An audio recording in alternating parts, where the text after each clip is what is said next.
বাংলাদেশের জন্য এক বড় সুখবর। দীর্ঘ প্রতীক্ষার পর মালয়েশিয়া কলিং ভিসা মেডিকেল অবশেষে আনুষ্ঠানিকভাবে চালু হতে যাচ্ছে আগামী 20 সেপ্টেম্বর।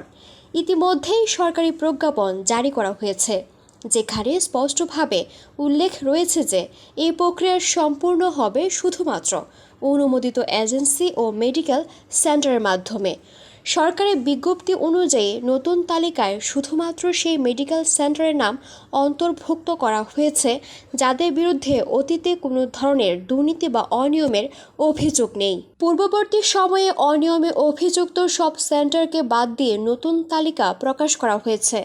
প্রজ্ঞাপনে আরও বলা হয়েছে, মালয়েশিয়া কলিং ভিসা মেডিকেল কার্যক্রম জেলা ভিত্তিক হবে, অর্থাৎ প্রত্যেক আবেদনকারী নিজ জেলার নির্দিষ্ট কেন্দ্র থেকে মেডিকেল পরীক্ষা সম্পন্ন করবেন। এতে প্রক্রিয়াটি হবে স্বচ্ছ, সহজ ও জটিলতা মুক্ত। নতুন ব্যবস্থায় কার্যক্রম চলবে 20 সেপ্টেম্বর থেকে 31 ডিসেম্বর পর্যন্ত। সরকার স্পষ্টভাবে জানিয়েছে, প্রক্রিয়ায় কোনোভাবে দালাল বা অনুমোদিত প্রতিষ্ঠানের কাছে অর্থ প্রদান করা যাবে না। প্রতিটি অনুমোদিত এজেন্সি ও মেডিকেল সেন্টারের নাম সরকারিভাবে প্রকাশ করা হয়েছে। অতীতে বহু শ্রমিক প্রতারণার শিকার হয়েছেন, এবার কঠোর ব্যবস্থা নেওয়া হয়েছে।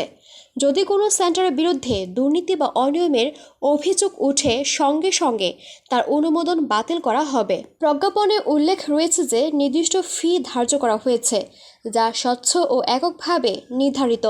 কোনো এজেন্সি অতিরিক্ত অর্থ দাবি করলে কঠোর ব্যবস্থা নেওয়া হবে। বিশেষজ্ঞরা মনে করছেন, এবারকার প্রক্রিয়া শ্রমিকদের জন্য অনেক বেশি নিরাপদ এবং বিশ্বাসযোগ্য। প্রক্রিয়ার প্রতিটি ধাপে ডিজিটাল রেজিস্ট্রেশন বাধ্যতামূলক করা হয়েছে। অনলাইন নিবন্ধন না করলে মালয়েশিয়া কলিং ভিসা মেডিকেল সম্পন্ন করা যাবে না। এতে ভুয়া নাম বা প্রতারণার সুযোগ থাকবে না।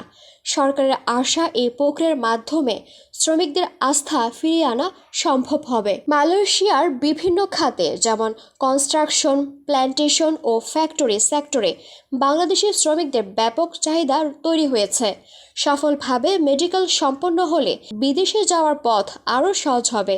এছাড়া গত বছর বাদ পড়া প্রায় 18,000 শ্রমিক এবার নতুন করে আবেদন করতে পারবে।